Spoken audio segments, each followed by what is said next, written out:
Terrence Malick est resté fidèle à sa réputation. Le cinéaste américain n'a pas joué le jeu de la promotion. Et pourtant, The Tree of Life était présenté comme le film événement de cette 64e édition.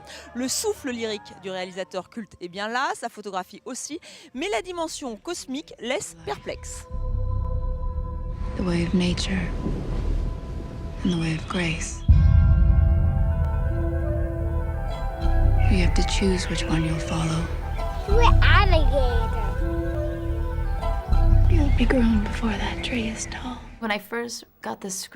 Quand j'ai lu le scénario pour la première fois, il y avait une partie importante, 20 pages, qui décrivait ce que serait la création du monde à l'écran.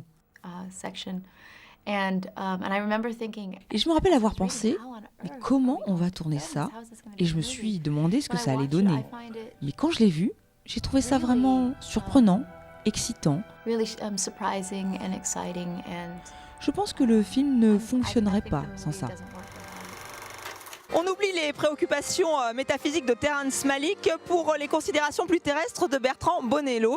Le cinéaste français voulait faire un film de filles.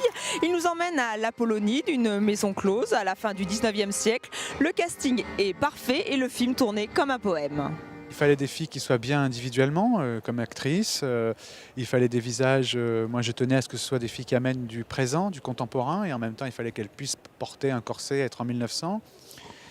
Il fallait qu'elles marchent les unes avec les autres. C'est vraiment comme composer un bouquet avec que des fleurs différentes. Bertrand il tenait beaucoup à ce que ça reste des femmes fortes, dignes, surtout pas tomber dans le mélodrame, surtout pas... qu'on n'ait pas pitié d'elle vraiment et donc ça il tenait beaucoup et ça vraiment c'est vrai que ça peut être toujours très tentant dès qu'on est en effet défiguré de tomber dans le voilà c'est vrai que moi j'ai beaucoup d'admiration pour ces femmes-là.